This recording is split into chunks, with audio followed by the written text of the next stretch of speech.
You brought up something I wanted to bring up a little later, but I'm going to jump right into it right now. You're talking about this mom who changed her approach as a leader because all of a sudden she realized her daughter didn't want what she wanted for her daughter. And I love the story, by the way. And I'm just I definitely want to talk with you about how being a mother makes people better leaders. Absolutely. And again, I went into reporting this book sort of with a hunch that was probably true, but I certainly, validated that not just in terms of those 86 interviews, but also in terms of, some of the research that is out there, and which turns out that people who work, particularly for women who have kids, you know, like working for them to a significant degree. And it's because, as a given, as a parent, whether it's a mother or a father, you have to know about multitasking. And you have to know about being able to delegate, particularly to your spouse. But what those are sort of givens, it seems to me, to being a good leader. What goes and puts you above and beyond from what you learn as a parent, mothers or fathers, are things like empathetic listening. What that middle manager should have done, the first time the daughter pushed back because I get the impression that wasn't the first time she had told her she needed to get better grades.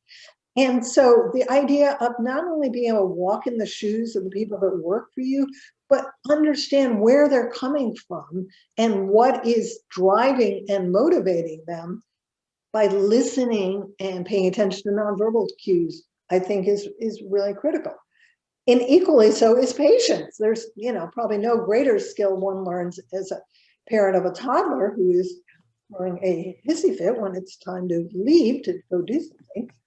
It's patience. And if you can't be a patient leader in the course of empathetic listening and while you're delegating and multitasking, then you're not going to be effective as a leader. So those are some of them.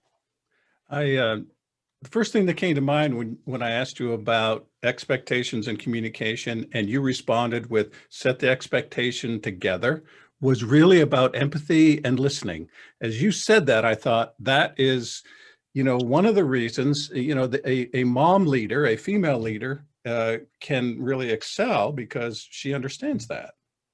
And the other reason is that they have often experienced what these working parents who work for them are going through.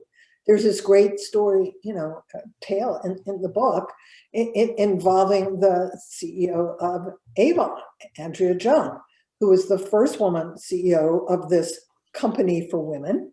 And for the whole 12 years she was CEO, she was a single mom. And there's this great scene in the book in which she is CEO and is about to walk into her top leadership team meeting, and one of her female lieutenants, and again, it's mostly a male team, sort of grabs her as they're walking in a room and says, I may have to duck out early. My son, just fell and is being rushed to the emergency room. And Andrew's like, whoa. And so before the meeting starts, rather than leaning over and privately advising this woman what to do, she makes a public announcement and tells everyone in the room, who are predominantly guys, what has happened and the fact that Sally, or whatever her name is going to leave immediately and go deal with this life crisis involving her son. And as soon as she leaves the room, a new model has been set in terms of what is expected behavior. And what she said to me afterwards, we can't be the company for women if we don't kind of practice what we preach, and more or less those words.